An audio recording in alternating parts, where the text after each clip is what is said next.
Comment profiter au maximum d'un séminaire pour passer à l'action? C'est ce qu'on va voir cette semaine.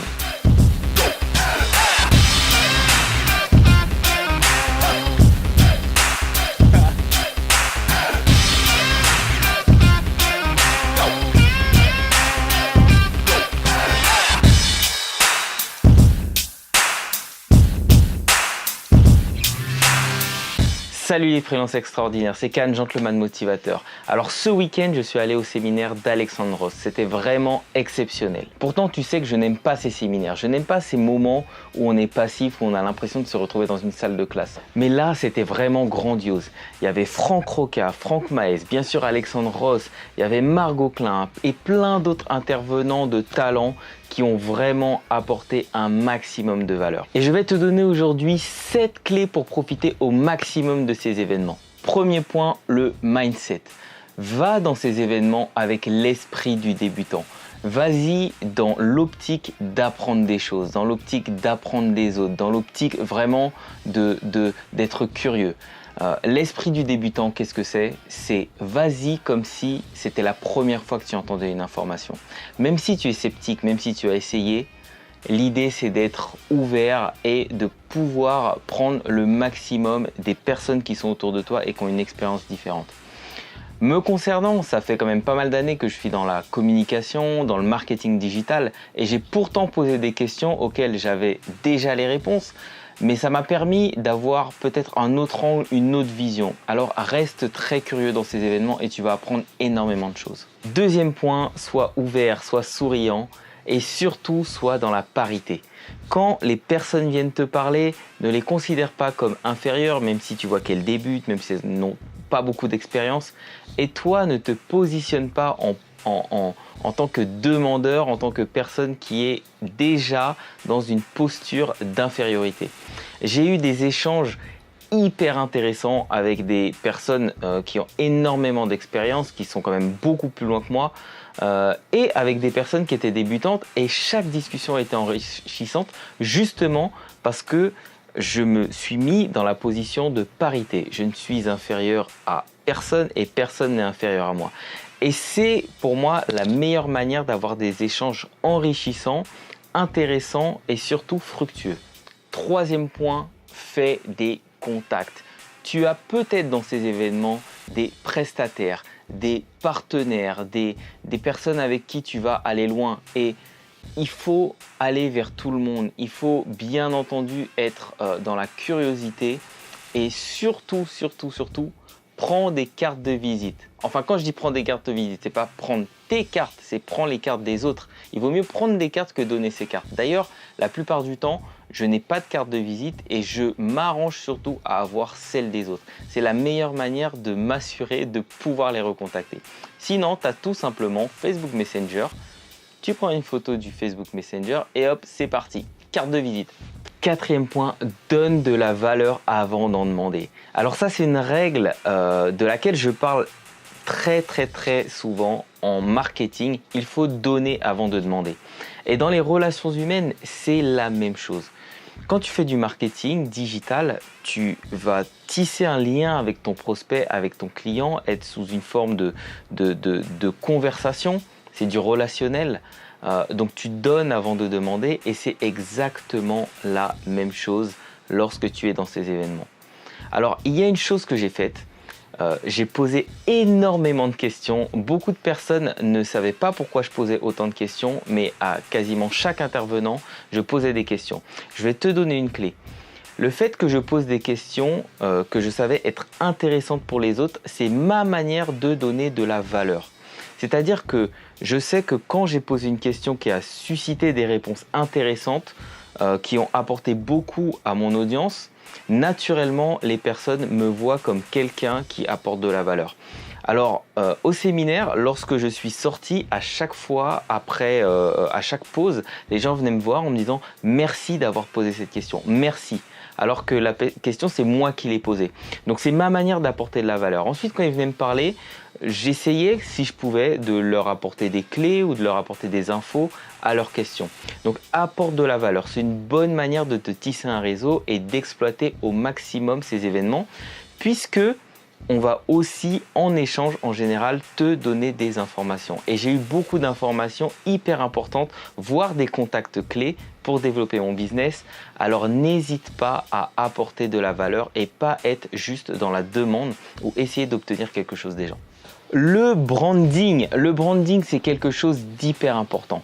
Alors, si tu vas dans un événement et que tu as vocation aussi à diffuser ton message, à te faire connaître, à rentrer dans le scope des personnes qui sont là, puisqu'il y a beaucoup de personnes qui vont certainement avoir de la visibilité ou qui vont à terme grossir.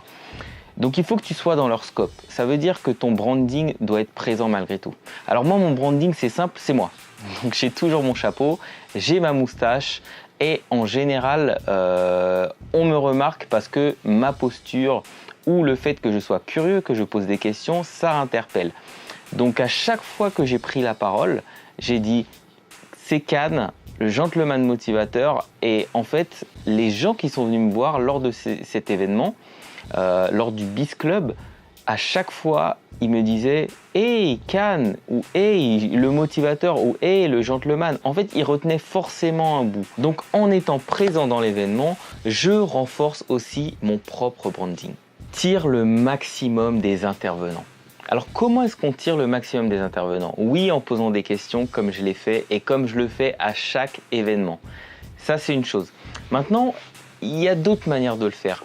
Ce que je te suggère, c'est d'identifier les intervenants avant l'événement et de leur poser des questions avant qu'ils passent sur scène. Il y a une raison très simple, c'est qu'une fois qu'ils sont passés sur scène, tout le monde va aller harceler de questions. Donc ils seront non seulement plus fatigués, moins disposés à répondre aux questions et surtout ils auront moins de temps à te consacrer.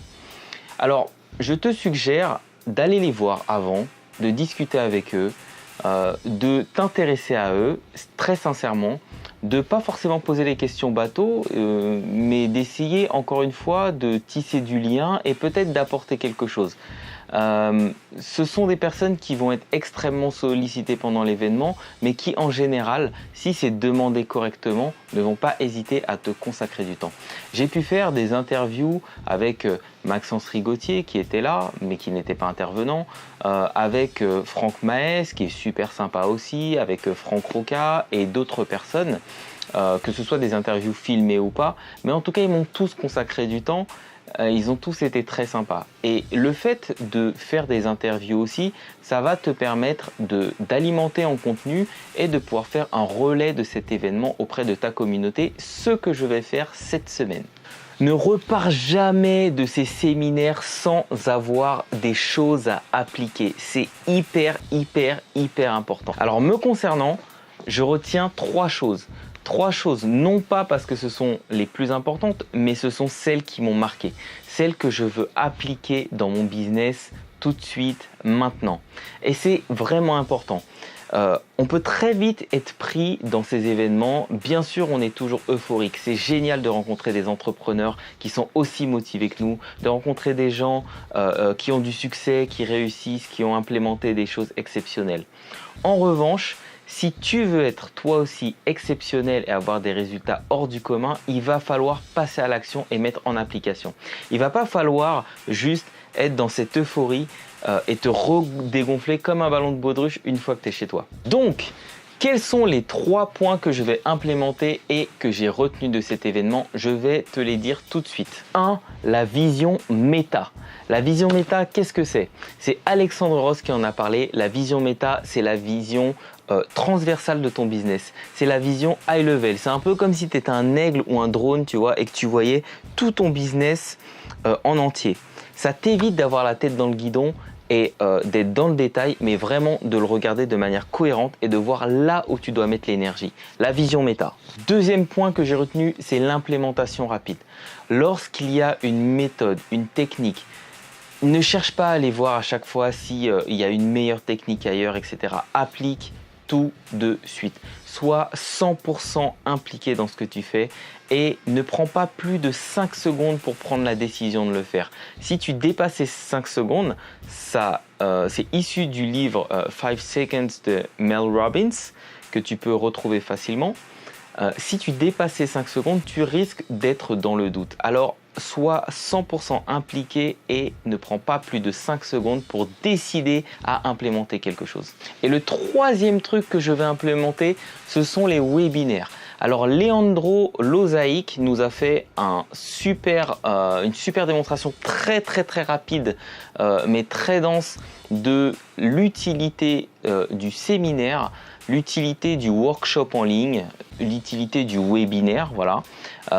Donc qu'est-ce que c'est qu'un webinaire? Un webinaire, c'est un cours, un séminaire en ligne qui va te servir à apporter de la valeur à ton audience, puis à lui faire une proposition de ton produit, de ton offre. Et le séminaire en ligne, donc le webinaire, a un impact hyper fort. D'autant plus qu'on peut le faire tourner en automatique. Donc en termes de business, c'est juste génial.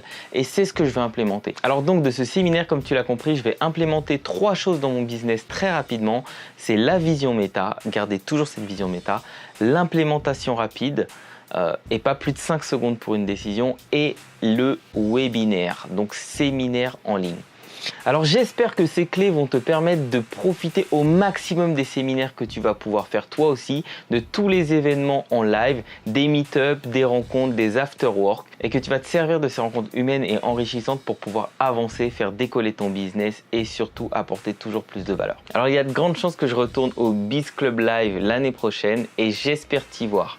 Si tu as aimé mes conseils, mets un pouce, partage et abonne-toi. Et pour toujours plus de conseils chaque semaine, abonne-toi à ma newsletter sur gentlemanmotivateur.com. Je te dis à très vite et comme je dis toujours, sois toi et crois en toi.